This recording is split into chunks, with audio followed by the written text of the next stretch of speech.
Today you have an opportunity to hear from Dr. Tim Elmore, a longtime friend of mine. Tim and I met over 30 years ago when we were young men and just getting started. Tim had recently stepped out of a youth pastor position at a church in San Diego to join John Maxwell's organization in training leaders. Tim went on to start his own organization, Growing Leaders, a nonprofit group focusing on helping high school and college students, athletes, and others become authentic leaders. He has spoken to over 500,000 people. He's written 30 books. He has been written up in Forbes and Wall Street Journal and USA Today and in other settings. And Tim has a unique ministry, unique insights as it relates to generational issues. He speaks to a lot of emerging leaders. He speaks about some generational differences, and he is going to bring that insight to help us understand some unique blind spots that we might have. I think you're going to have a great day.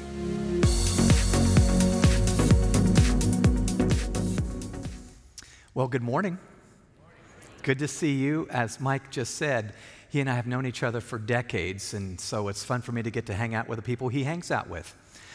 We're continuing the series, as you just heard, on blind spots, and today we're looking at an unusual blind spot that I'm pretty convinced almost every one of us have, including me, and it would be generational blind spots. We grow up and we have a certain paradigm, a certain narrative based on the times in which we were raised, and we have those glasses on, and we tend to not understand as well those who are much older and those who are much younger. So while today we're very aware of ethnic diversity and gender diversity, today I'm going to talk about generational diversity and how do we make the generations connect and really benefit from those generations. So I'm going to start with a story that I think lays a foundation for where I want to go and what I want to ask you to do today, okay? Sure, Tim? Okay, I'll do it. The year was 1921 when a surgeon by the name of Dr. Evan Kane first proposed the idea that a doctor could perform an operation on a person using only local anesthesia. In other words, up to that point, they'd always knock the patient out, even for minor surgery. And he said, I think we can numb the area, keep the patient wide awake for the whole thing, and perform an operation. So he took the idea to his hospital board, and they came back with this response. They said, well, Dr. Kane, we have some good news and some bad news. The good news is we're going to let you try this little experiment. The bad news is you're going to have to find your own patient. So Dr. Kane scoured the land, and when months later, he finally arrived at a patient, a time, a date, and a place to perform this historical surgery. He walked into the operating room with his gloves and his mask on, and the room was literally filled with other doctors and nurses waiting to watch this historical event take place. Well, Dr. Kane very meticulously cut into the abdomen of the patient. He performed an appendectomy that day, sewed the patient back up with such precision that he got a standing ovation from everybody in the room. It was a smashing success. The year, as I mentioned, was 1921. The surgeon, as I mentioned, was Dr. Evan Kane. But I deliberately neglected to tell you that the patient that day was also Dr. Evan Kane. He performed surgery on himself. Does that gross you out right after breakfast? Now, here's why I tell you that story. I don't know if this is a stretch, but I tend to think anything I grow in spiritually, any spiritual journey, surgery that needs to take place, I got to do it myself. Would you agree? We can have pastors hand us the scalpel and the scissors, but I'm going to ask you today to climb up on the operating table and just allow God, not me, but allow God to maybe mold and mend and maybe take out what's needs to be taken out, put in what needs to be put in, but to operate on us so we can see people as He sees them. And I'm going to specifically zero in on people that are unlike you are, okay? So let me start with a really, really simple principle. It's something you probably intuitively know, but I want to just say it out loud, okay? So first of all, to connect with people today, I think we need to remember, first of all, that context explains conduct. Would you agree with that? In other words, once I understand the context of a person's life, it does explain what they're saying and doing. It may not excuse bad behavior, parents, right? But it does explain bad behavior. You follow what I'm saying? So this is just important to know. And by the way, this must be why God has mercy on us, because He somehow knows the sinful nature we have and that we're kind of have a bent toward self-centeredness. So that's point number one. The second one, quite simply, is this. In order to lead people, you got to read people. Maybe a better way to say this, you got to collect the dots before you connect the dots. So I want you to think for just a minute with me as I kind of jump into this huge topic that probably is bigger than I am. Think about the world that we live in as we've moved from the modern world to the postmodern world. And that's happened within our lifetime, most of us. So in the modern world, it was very structured and segmented and linear. But think about this. 150 years ago, if you went to a school as a child, you were in a one-room schoolhouse. You were mixing it up with various generations. If you were a 12-year-old, you were probably helping a 7-year-old with her spelling and then relating to your 38-year-old teacher. You follow what I'm saying? You were with a lot of generations, and it was just all mixed up. We have graded it all now, haven't we? Both in church and school. If you're a 7th grader, you're with other 7th graders. And while I understand you do see other people, we've segmented our population. We've niched it. We have niches, and we stay in our niches. Think about television for just a minute. Some of you have been around a long time. I won't name names, but some of you have been around a long time. 65 years ago or so, when television was brand new, remember what it was? It was 3 channels. And families would gather together and we'll all watch the same show. Does anybody remember these days? You know, watched, I don't know, I Love Lucy or whatever it was. And we were together. And even though we did have different lives, there was something we did together as family. Well, now, my goodness gracious, there's 400 channels, 500 channels. You can watch the golf channel for left-handed people with incomes over $250,000 or something like that. Do you notice this? And so families rarely gather together. We're watching our own niched program. Facebook, social media, totally. Facebook and other social media sites give us confirmation bias. Have you heard that term? Psychologists use the word confirmation bias. If you log on, Mark Zuckerberg, thank you, can find out what you like, what you buy, what you click on, and he'll feed you more content that just aligns with that. And so again, we have this niche, this confirmation bias, and we stay there. If you watch Netflix, you'll see this. If you like this movie, you'll like that movie. Amazon, if you bought this book, you may also like the. Am I right about this? So we get further into our pipelines, into our niches, into our places where we just get, in fact, we just find it easier to do life with people who are just like us. I hope you would agree with that. I'm not saying you can't do otherwise. I'm just saying it's easy, it's less emotionally stressful to be with people that think like you do, look like you do, act like you do. And so I'm going to suggest today is really about you stretching outward to be with people unlike you. Think for just a minute. Every generation represents a different paradigm, a different lens, if you will, like my glasses. As a friend, a colleague, a supervisor, a family member, you name it. And so what I thought it would be fun to do today is I'd like to look at why we might not see things the same way. I'll give you a good example. Last weekend, I was with a major NCAA Division I athletic program. Great school, you would respect it. It's going to remain nameless. But I was with the student athletes one night, and then the next morning, I spent time with the head coaches.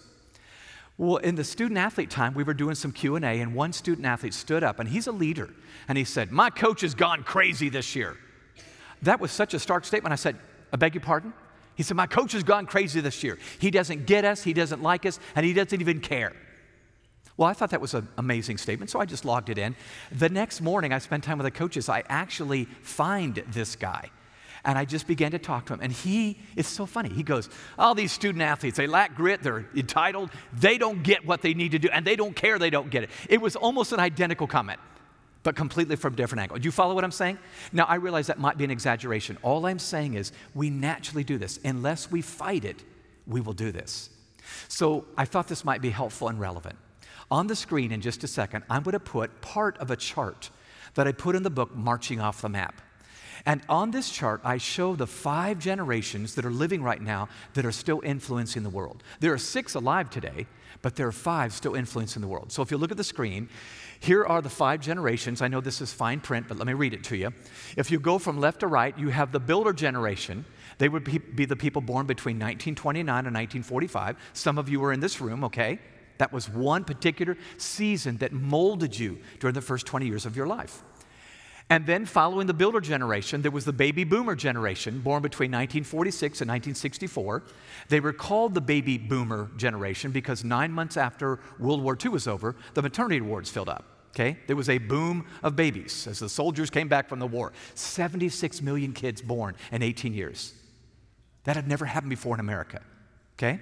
So it was huge, very different, big mindset on the boomers' part because everybody paid attention to the baby boomers. They wanted our eventual dollar. So we were marketed to, television programs, books written to us, about us, and for us. As you can tell, I'm a baby boomer, okay? After the boomers come the baby busters, or Generation X. Their generation started at the public introduction of the birth control pill. So instead of a boom of babies, it was a bust. There were 46 million, not 76 million. In fact, think about this. There was a birth control pill, and in 1973, you had Roe v. Wade. Now you had a shrinking population, not a booming population. And that marked them. The Xers kept feeling like they were growing up in the shadow of that big baby boomer generation. Following Gen X comes Gen Y, the millennials, basically the people born in the 80s and 90s. Some social scientists have them starting earlier or later than this, but I think it's basically kids born in the 80s and 90s. Some of you are here today. And then finally, the newest population that we're measuring today would be the Homelanders, or Generation Z, basically the kids born in the 21st century. In fact, one historian calls them the Homelanders because their generation started at about the same time as the Department of Homeland Security. It's been a very different world the last 18, 19 years. Wouldn't you agree? Now, here's what I thought would be fun to do. Please tell me you think this is fun, okay? I thought it would be great to look at the life paradigm or the narrative each one of us brings into adulthood. We're shaped pretty much in the first couple of decades of our life, and while we do still grow and learn, we are really wet cement those first 2 decades, and it gives us a paradigm or a narrative as we approach life. So let's jump in. Fasten your seatbelts. I want to go through this one by one. So for the builder generation, that would be my mom and dad's generation. I gave them the life paradigm, just be grateful you have a job. Now you can see why, can't you? My father is still alive. My mom passed away. My father's still alive. He turns 89 years old next month. Think about this. He was born in 1930. The first 10 years of his life were the Great Depression. The next 5 years, World War II. So may I describe him to you? Very frugal, right? Very frugal, very grateful. Very conservative, resourceful. Turn the lights off when you leave the room. Shut the door. We're not air conditioning the whole neighborhood. Have you all heard this one before? We're not air conditioning the whole neighborhood. And by the way, have you heard this? Say the wrapping paper at Christmas, we'll use it next year. Have you all heard this one before? We will use that paper next year, okay? Just don't rip it. Don't rip it, okay? By the way, I cannot tell you folks how often my father, I love my dad, how often my dad has said, Tim, just be grateful you have a job. I say, Dad, I started the organization. Just be grateful you have a job. Yes, sir. Okay? All right. Next generation, the baby boomers. Okay? By the way, who are the builders in there? Builder generation, raise your hand. Yay, great. Glad you guys are here. Baby boomers, 46, 64, raise your hand. Boomers. Yay, lots of you guys. Okay. I'm not sure what the other satellites are getting, but I have lots of boomers here. By the way, boomers, aren't you still glad we can just raise our hands? We're still breathing vertical and we can raise our hands, okay? I gave us the life paradigm, I deserve better, because boomers felt entitled to a better life than mom and dad had had during the Great Depression, World War II. This is a time of expansion, not depression. McDonald's was franchising, shopping malls were popping up. It was a time of think big, let's go, okay? Xers in the room, raise your hand. Okay, good, lots of Xers. I gave you the life paradigm, you'll love this one. Keep it real, keep it real. Okay, look at the dates that you grew up. 1965 to 82. By the late 1960s, not only was the Vietnam War going on, it was on television. And even though Lyndon B. Johnson kept saying everything's fine over there from the White House, we kept seeing footage going, I don't know if it's fine. And then you had the Watergate scandal. Now you had a Democrat and a Republican both lying from the White House. There was a very real wall of skepticism that went up in the minds and hearts of the adults during that day, but you Xers were kiddos and you thought, I'm going to be cynical too. And you grew up in a little bit more jaded generation. Keep it real. Don't tell me everything's wonderful. It's not wonderful. Lots of latchkey kids growing up in that generation where mom and dad were both working or mom and dad got divorced. That was when divorce became a bigger issue. Okay, you follow what I'm saying? By the way, I need you to nod if I ask you a question. You follow what I'm saying? Okay, good. All right. Millennials, raise your hand. Yay. Okay, it's okay. You can raise your hand here. It's okay. Millennials, you're going to love this one. I gave you the life paradigm. Life is a cafeteria. Now, let me explain why. You won't say this, but this is how you think, I think. I have two millennials in Atlanta. We gave birth, Pam and I gave birth to a daughter, Bethany, who's 31, a son, Jonathan, who's 27. Life has been a cafeteria. What I mean by that is in the same way that you go to a buffet, a cafeteria, and you kind of tailor your meal for your taste buds, millennials have grown up in a time they could customize all the options that they have. So think about this. Millennials, you didn't have to buy a record album or a CD to get their music. There might be 4 songs on that CD you don't like. You can buy 1 song at a time from your own playlist on Spotify or iTunes. Am I right about this? Life's a buffet.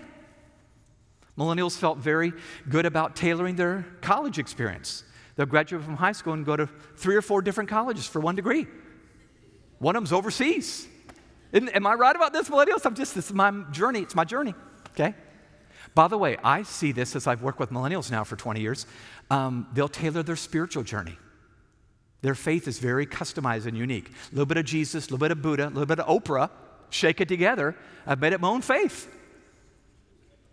All I'm saying is this is kind of the day we're in. I'm not liking it. I'm just saying it's just a new day. For Gen Z, the youngest kids that we're measuring, we just released a book yesterday on Generation Z Unfiltered. If I gave one phrase to what we're hearing in focus groups across the country from these teenagers, it would be this: I'm coping and hoping. I'm stressed out. I'm a little overwhelmed. I'm anxious. Panic attacks, maybe. Not everywhere, but do you not hear this up in Chicagoland as well? And so it's just a time of stress and being overwhelmed and so forth. Now, here's what I want you to notice. Here's the big picture I want you to notice. It seems like, in terms of the tone of each generation, there's a pendulum that keeps swinging back and forth. Look at the chart again. For the builder generation, it was caution. For the boomers, confidence. For the Xers, caution. For the millennials, confidence. For Gen Z, caution again. For if you were raising a millennial 15, 20 years ago, you might have had to say, now wait a minute, Josh, you might not be the vice president when you're 25 years old, right? Okay, slow down. For Gen Z, you might have to say, you can do this. I really believe you can do this because I'm kind of stressed right now and I don't know if I can. Now, let's do another column. I'm going to do one more and then we want to break down each one, okay? I thought this might be interesting to do. Let's look at attitude toward authority in each generation. Anybody think that might have changed in 90 years? Okay. So for the builder generation, at least this is what I heard as I've interviewed builders and talked to my own mom and dad. For their attitude toward authority, respect them, right? You respect the police. You respect the mayor. You respect the president. Even if you didn't vote for him, you respect that man, okay? For the boomers, it was replace them, okay? We just thought we'd take over, thank you very much, all right? For the busters, it was ignore them, okay? Xers, you were just out at Starbucks somewhere getting coffee or lattes or something like that. For the millennials, it's choose them because remember, life's a cafeteria. So about a decade ago, I was hearing millennial college students say things like, well, yeah, he's my professor, but he's not my mentor. I have to take that class. I'm choosing my mentors. I'm choosing the people that I want to invest in me. It was very much, it's my choice. I'm customizing my learning. But folks, I got to tell you, even though I see a high stress level in Generation Z, I see a very oxymoronic attitude toward authority. With this portable device in their hand, they have access to all kinds of information. So in many Gen Zers, their attitude toward authority is, not sure I need them. I feel like I've got it right here. And so here's the oxymoron I'm talking about. So not sure I need them says, I think I can do this on my own. I don't need help. But I'm coping and hoping says, I desperately need your help. So you may feel this oxymoron. If you're a teacher or a parent, you might feel this oxymoron. I desperately need help from an adult. I don't need help from an adult. Going back and forth, back and forth, back and forth. So just reflect for a moment. This is the question I rhetorically ask you today. Have you experienced any challenges that as I kind of just mentioned this, maybe in your workplace or maybe at home or maybe with extended family on family reunions or anywhere? I think it exists more today because of the postmodern world we're in than it even existed maybe 56 years ago when we first started using the word generation gap, but it really wasn't a huge gap like it is today. So very rapidly, in 1 minute, because Generation Z is this newest population, and perhaps you've not done research on them, can I give you in one slide? Generation Z's childhood world has been a very different place than the millennials as they grew up in the 90s or the 80s. Think with me for just a minute. Their generation began at about the same time as September 11th terrorist attacks. And since that time, 26,000 other terrorist attacks have happened. Kids growing up today feel like somebody's getting blown up somewhere in the world every day. The dot-com era bubble had bursted, and many Americans struggled financially. Much of their memory has been of economic recession. There's been 2 economic recessions since the turn of the century. So their feeling was, even though they didn't feel it as an infant, they saw mom and dad stressed about that. Mom was looking for a job. The conflict in the Persian Gulf is the longest war in memory. It's still going on. That's all they've ever known. They've only known a war's going on in the Middle East. Gender and racial equality struggles exist. Hashtag Black Lives Matter. Hashtag Me Too. Leaders in Washington experience polarization, not collaboration. That's all they've known, is these 2 fighting groups yelling and catastrophizing all the time. Mass shootings, often on school campuses, outnumber the days this year. Did you know that? There's been more mass shootings than we have days in the year this year. Think about growing up in that. Just think for a minute, growing up in a world where that was happening. Somewhere, some shooting is taking place right here in the good old USA. And then lastly, the world is full of complex and complicated problems. All I'm asking for is, could we empathize just a bit with these kids, knowing they're loaded with potential, just like we were. But boy, do they need listening ears and wise counsel as we raise them, lead them, teach them. So I want to go back to that scripture that you heard earlier, that Ben shared. In 1 Chronicles 12:32, this has become my favorite passage in the Old Testament. But in this chapter, the writer of the Chronicles is chronicling the tribes and the clans of Israel. And as he gets to this one tribe, the tribe of Issachar, he says, this is the value these people add to our life as Israelites. Look what he says. And the sons of Issachar were men who, would you read those next 3 words out loud? What's it say? Understood the times.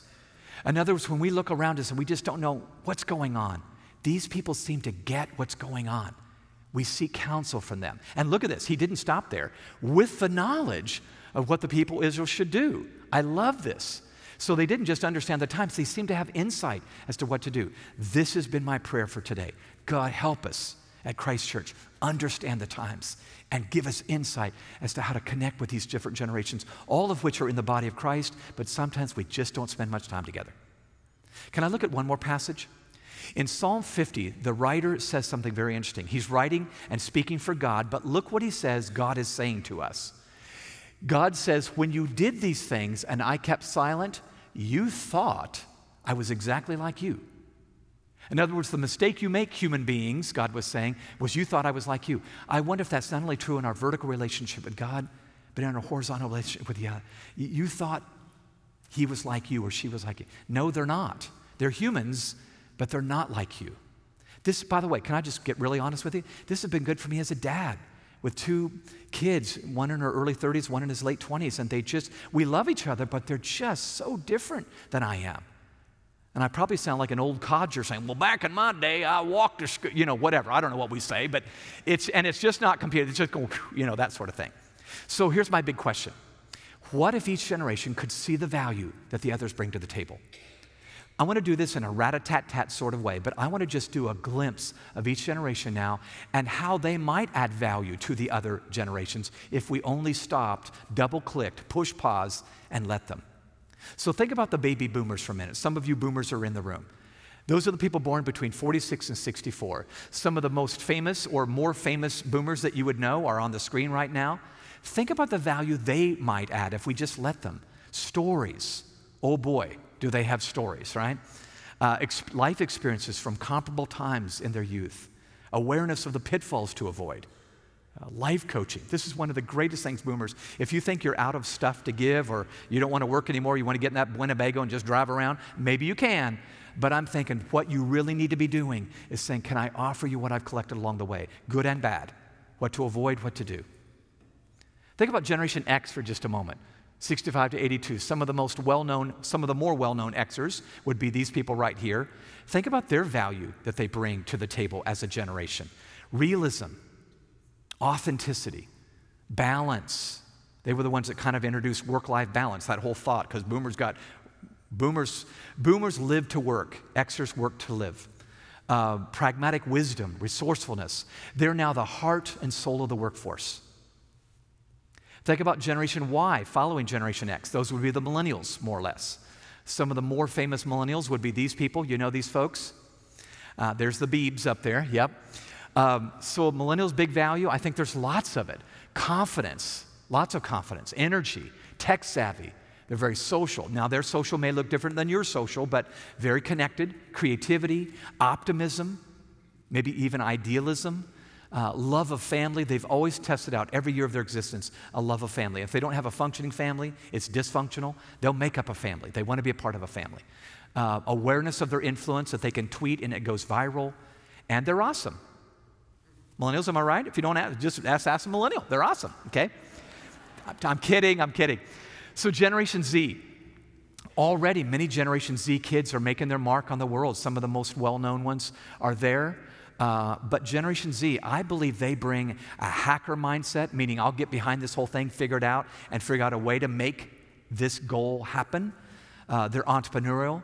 72% of public high school students in America want to be an entrepreneur. 7 out of 10. Now, they may not be, but that's their spirit. They want to start something. They're very cause-oriented. They're social media savvy. So millennials grew up with a cell phone. Gen Z grew up with a smartphone. And they're very intuitive about it. They have a do-it-yourself disposition. They have a fresh perspective. So in the few minutes I have left, here's what I'd like to do. I hope I've at least whet your appetite that, yeah, there might be some value that people unlike me could give me, okay? And there's value you can impart to other generations, older and younger.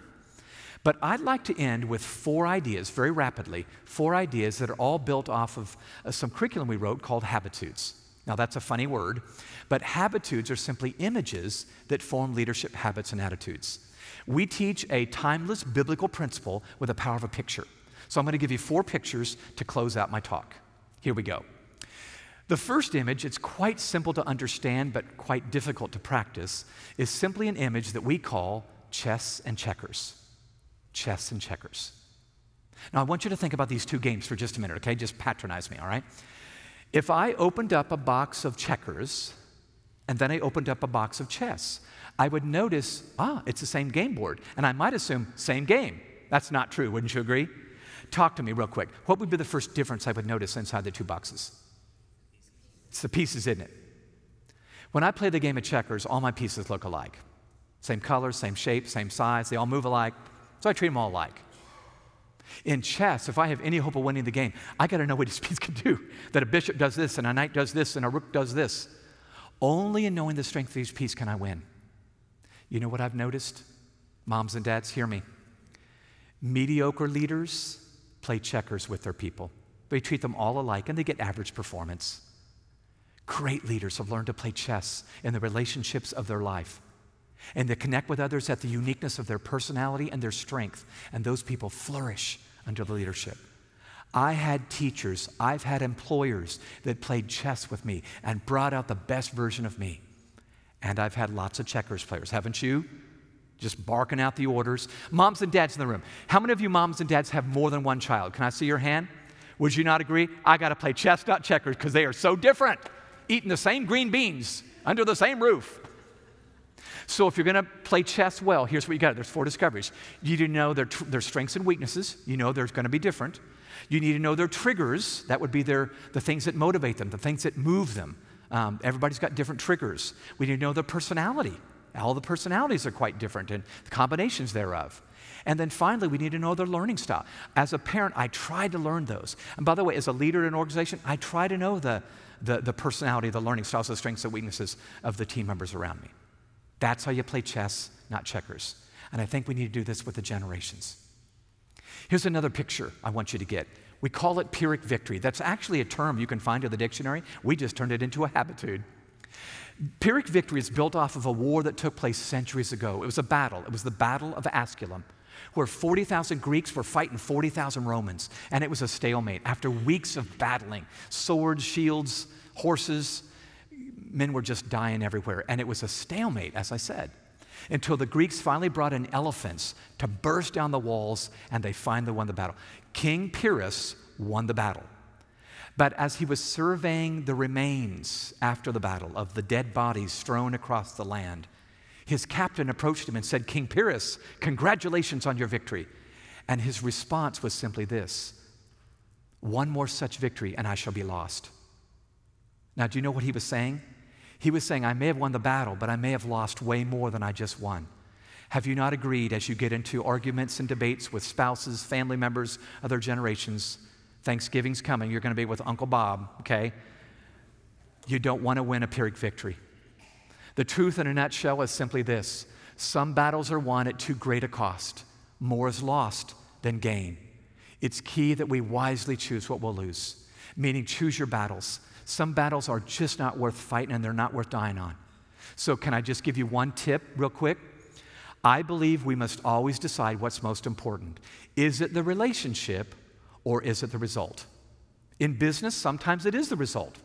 But much of the time, would you not agree with me? You don't want to give up that relationship for that stupid battle you just won on making the bed right or something like that. You can say amen or ouch, either one. Okay? Okay. Real quick, we got to keep moving. Surgeons and vampires. That's quite a combo, don't you think? So this is all about giving feedback to someone you disagree with, or maybe your child. Surgeons and vampires both draw blood. In fact, I would contend you don't look forward to seeing either one of these guys, do you? Okay? But can I give you the big difference? Here's the big difference between surgeons and vampires. It's the truth in a nutshell. There's a right way to offer feedback or criticism to people. Vampires suck the lifeblood right out of a person, operating from their own need. It's their own need to bite. Surgeons, on the other hand, treat medical conditions carefully and constructively. Both of these guys draw blood, but lead to different outcomes. Here's what I've noticed. When I am just frustrated and I just want to vent, I'm a vampire. I'm operating out of my own need. We even say that, I need to get this off my chest. And so we vent. I have come to believe that I tend to lean, and maybe you tend to lean toward one or the other. You're not literally a vampire, you're not literally a surgeon, but you'll tend to lean one way or the other. It seems to me like you're going to offer feedback from relief, meaning I'm relieving my own tension, I'm venting, I'm a bit like a vampire, I'm going to bite you now, but I'll feel better, or out of belief. I may say this very same thing at the end, but I say, I know you're better than this. I've seen the best version of you. You can do this. Both are hard, both draw blood, totally different outcomes. Okay, one more. A bridge, not a wall. You, even if you're not an engineer, know that building a bridge requires much more work, money, time, and energy than building a wall, okay? Let's talk about this real quick. You can build a bridge or you can build a wall in every relationship that you encounter. We tend to naturally build walls with people who are unlike us, and we tend to naturally build bridges with people who are like us. It's just how the human brain works. In fact, it works this way from preschool on. It's not just racism. Preschoolers were measured at the University of Texas in Austin, and they found that kids preferred certain colors that they were wearing and other kids were wearing. But watch these statements here. Number one, we naturally connect with people who are similar. That means you have to work to connect with someone who is not. We tend to like those who are like us. We tend to prejudge those who are unlike us. You naturally do this unless you're biblically careful with your life. In fact, that's where the word prejudice comes from, prejudge. I prejudge automatically because you're just weird. You're just weird. And then lastly, we tend to withdraw from those who are different. So I have an assignment for you as I wrap up. I call it reverse mentoring. I actually bought it from Jack Welch. What if you got together with another person from another generation and you both mentored each other? Jack Welch started this at GE in the 1990s. He had some old guys that didn't understand computers, and they were having to learn computers, and they were 60 years old. But he had some young whippersnappers just graduated out of college. So he had the older people pouring into the younger ones, saying, this is how this company works. But he had the younger ones say, here's what we've learned about technology that you might not know. Both got dignity because both gave to the other. Doesn't that sound strangely like the body of Christ? So years ago, when my two kids turned 13, they're 4 years apart, we did something in our home that was probably the wisest parenting decision we'd ever made. Our daughter Bethany was first. When she was 13, I sat down with her one night and I said, Bethany, I want to create this year with you, together, you and me, a rite of passage experience. Because in America, we really don't have those like the Jewish culture does, or like many cultures do around the world. Something that helps move a child from childhood to adulthood. In fact, she said, what's a rite of passage? I had to explain it to her. But then, that night together, we created something that absolutely was transformational for all the family. In the next 10 minutes, she and I, my little 8th grade girl and myself, chose 6 women that would be one-day mentors for her that next year. Women that she thought were really cool, and women that my wife Pam and I really admired as wonderful, godly role models. Some were working women, some were stay-at-home moms, but we picked ladies that she thought were cool, but we said if Bethany would spend a day with them and just watch them live their life, she would see a picture, apart from us, even though we were not seconding our parental responsibilities, marvelous role models. Well, it didn't take us 10 minutes. We picked 6. I called them all up the next day and I said, this is going to sound kind of crazy, but would you let my daughter shadow you one day this next year? Just be with you all day long. If you go to work, take her to work. If you stay at home, keep her at home. But we want her to watch you live your life for a day. And the only thing I ask of you is, as you're together that day, would you just share one life message with our daughter Bethany? A message you wish you would have heard when you were 13 and nobody ever shared it with you. Well, folks, every one of these ladies said yes, and then they went beyond my wildest imagination. The first lady, Sarah, is an RN. She works in the maternity ward at the local hospital. She took our little 8th grade girl, took her into the maternity ward. Our daughter Bethany was helping women give birth to babies between 9 and 3 that day. Kind of scares me just thinking about it. And by the way, women in the room, she saw everything. C-section, natural birth, she saw everything. At 3 o'clock, Sarah takes her out of the maternity ward into another room in the hospital where Sarah taught a class for unwed mothers. She was amidst a bunch of other teenage girls that were pregnant and probably didn't want to be. And then at the end of the day, over dinner, do you know what Sarah's life message was for our daughter? It was on handling your sexuality wisely, being pure, waiting for the man that God brings you. Well, don't you know that message got through loud and clear that particular day of her life? Much better than my lecture, and I've got a dandy lecture on that subject. Holly was another one. She took Bethany downtown Atlanta. They worked in the projects. Betsy's a flight attendant with Delta. She took Bethany up to New York City for the day and talking about making your life an adventure, not just playing it safe. Every one of these ladies had an amazing experience. And here's what I heard. There was reverse mentoring going on. They were imparting to her, but she was sharing with them. It was crazy cool. And I watched my little girl grow that year. At the end of the year, we had all the ladies come together in our home. We fed them dinner. Bethany said a big thank you. In fact, Bethany sat them down in the living room, and she did this herself. She sat a chair in the middle of the room, and one by one, she looked at each lady, and she read a letter that she had written. Dear Miss Sandra, this is what I learned from you. This is how my life changed. Dear Miss Betsy, this is what I learned from you. This is how my life changed. Well, you can imagine there wasn't a dry eye in the room. And then when it was over, I stood up and began to read from Genesis how Jewish fathers would bless their children. I couldn't get through my comments, but I didn't have to. Every one of these ladies knew exactly what was going on. They got off the sofa and chairs, knelt down on the carpet, and looking up at our little girl, they just started speaking words of blessing. Bethany, you're going to be a great leader, I can just tell. Bethany, you're going to be a great mama if you choose to be. Bethany, you're going to be an amazing woman. Here's my cell number. It was amazing. And I say that only because no one said anything super brilliant, but it was generations just connecting. What if that happened here? Let's pray. Father God, help us to work at getting with people unlike us. Help us to love like you love, to see like you see, to think like you think, so we can value what you value. I don't know what the application is, God, but I pray that you put people in our path that we can connect with and realize this is a divine appointment. Continue the work that you're doing at Christ Church, God. And I pray all of this in Jesus' name. Amen.